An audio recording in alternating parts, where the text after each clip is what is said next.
Xoş gördük əziz dinləyicilər. Bilirsiniz ki, Suriyada vəziyyət, Suriyada baş verən antiterror əməliyyatı Azərbaycan gündəmindədir. Azərbaycan siyasi şərhçiləri, siyasətçilər tərəfindən də bu və digər tərəfdən kifayət qədər deməli mövzuya çevrildi və bu öz münasibətlərini bildirdilər buna. Onun da məlumatını verim ki, artıq Suriya Müdafiə Nazirliyi bəyan etdi ki, artıq antiterror əməliyyatı bitib.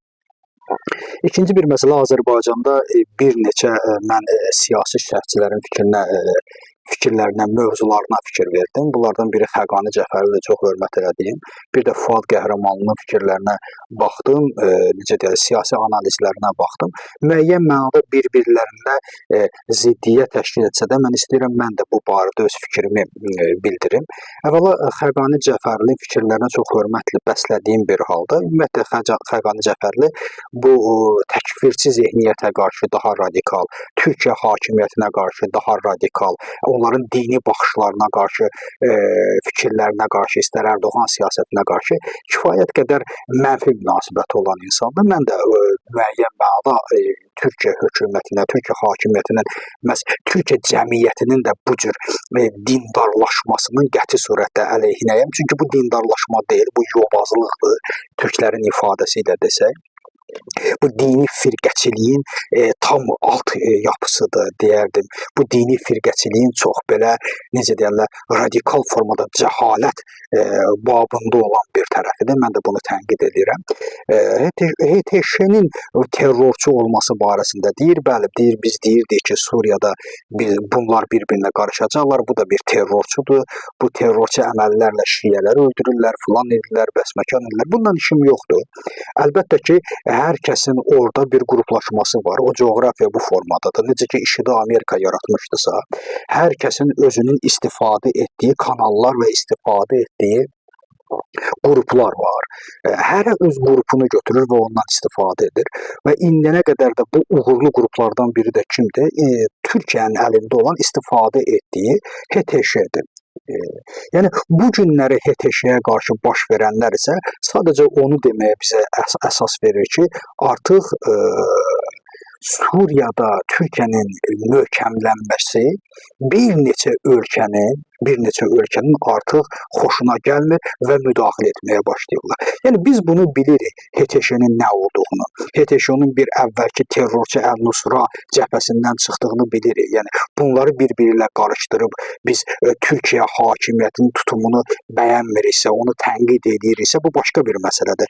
Amma yönünü, Türkiyənin həyatını gətirib buna cəlb etdikdə, əlbəttə ki, bu mənfi bir məsələdir. Bu biraz məsələyə insanın nəfsinin ortaya çıxmasına gətirib çıxardır. Əvvəla, Azərbaycan regionda, bütün müsəlman dünyasında etnik, mədəni bir etnos olaraq, ictimai, siyasi bir etnos olaraq həqiqətən də bir liberal dəyərlərə malik olan bir ölkədir ki, heç bir İslam ölkəsində onu bir tutmaq olmaz. Amma digərləri belədirmi? Tutaq ki, məsələni gəlin Suriyada HTŞ-ni gəlin qoyaq kənara. Səudiyyə Ərəbistanında vəziyyət necədir ki? Əfqanistanda vəziyyət necədir ki? Zaten bunlar möfhumatçı, İslamdan kənara düşmüş, firqəçi, təkfirçi bir ümmətin sahibləri olduğuna görə belə bir mənzərənin də ortaya çıxması çox normaldır. Və yaxud da ki, gəlin Türkiyəyə baxaq. Əgər Türkiyə tarixində Atatürk olmasaydı, Türkiyədən yaxşı bir Əfqanistan düzəltmək olardı. Güya Türkiyədə vəziyyət necədir ki? Türkiyədə ictimai, etnik mənsubiyyət və yaxud da ictimai, mədəni, siyasi formasiya çox bərbaddır. Orada da dini qurumlar, firqəçilər, İsmail Ağa cəmaatı, mənzilçilər filan, orada da vəziyyət bərbaddır. Siz hər şeyi Azərbaycanla bir tutmayın. Azərbaycanda həqiqətən Xəqani Cəfərlinin də dediyi, mən də ondan razıyam ki, Xəqani Cəfərlinin də dediyi nədir məsələ? Bizim Mirzə Fətəli Axundovlarımız, Cəlil Məmmədquluzadələrimiz, Rəsulzadələrimiz və s. və ilaxır Azərbaycan xalqının ictimai, siyasi, mədəni formasiyasını yaratmış şəxslərdir ki, biz onların üzərində kök salmışıq. Bu Türkiyədə olmuyor. Bu heç bir İslam ölkəsində olmuyor, əlbəttə ki. Və yaxud da ki, o Fuad Qəhrəmanlının o sözünə belə bir açıqlama verir ki, heç də İranda etnik Azərbaycanlılardan istifadə Hakan Fidanın açıqlaması vardı. Mən də bu barədə danışmışdım. İşte bu onlar etnik deyirlər, onlar çoxlu. Bəli, onlar çoxluqdular, amma mən də o məsələni tənqid edirəm ki, Hakan Fidan bugünmü, Türkiyə ictimaiyyəti bugünmü ayıldı? Biz illərdir, şəxsən mən illərdir deyirdim ki, ümumiyyətlə Türkiyənin və Azərbaycanın Güney Azərbaycan planı olmalıdır. Bu günləri İran ömür boyu Azərbaycanla dost olsa da, özünü dost kimi göstərsə də, Türkiyə ilə dost olsa da, heç vaxtı dərin İran dövlətçiliyi dəyişməyib. Niyə bizimki dəyişir? Niyə görə bu günləri Suriyada fəsad törətdiyinə görə Güney Azərbaycan yada düşməlidir? İran fəsad törətdiyinə Güney Azərbaycan niyə? İndi mi yada düşür? Xeyr, əvvəldən Güney Azərbaycan məsələsi yada düşməlidir. Həmişə Güney Azərbaycan Türkiyənin planında, Türkiyənin əlinin altında olmalıydı o plan. Azərbaycanın əlinin altında olmalıydı plan. Biz bu günləri İranla haçan ki sözümüz düz gəlmir, onda Güney Azərbaycan yada düşür. Niyə? Güney Azərbaycan malzemədir ki, biz ondan istifadə edilir. Güney Azərbaycanda 40 milyondan çox türk yaşayır. İranda 40 milyondan çox türk yaşayır. Biz bunlar haqqında bizim planımız olmalıdır. Bəli, çox təəssüf ki, İranın dərin dövlətçiliyinə qarşı həmişə Türkiyə, Azərbaycanın demək, Türkiyə uduzub. Bunu gəlin nəzərə alaq. Amma qaldı ki, Türkiyə ictimaiyyəti budur. Yenə deyirəm, material budur. Hər kəs o materialdan istifadə edir. İran o materialdan istifadə edirdi özü üçün və bu günləri də HTŞ də istifadə edir bu özü üçün. Burada bir etnik, daha doğrusu firqə müharibəsi getmir. Burada olan müharibə sadəcə olaraq hər kəsin özünün maraqları üçün istifadə etdiyidir. Colani, yəni Əhməd Əşşara hakimiyyətə gəldikdə hansısa yerləri öldürürlərmi? Xristiyanı öldürdülərmi? Şiəni öldürdülərmi? Heç kəsi öldürmədilər. Gəldilər, dövlət qurdular, düzdürmü? Aylarla heç bir şəxsin şiə olduğuna görə öldürülmədi. Yaxşı, bugün niyə yadına düşdü ki, şiələri öldürür? Niyə? Niyə 5-6 aydır yadına düşmürdü şiələri öldürmək? İndi mi yadına düşdü?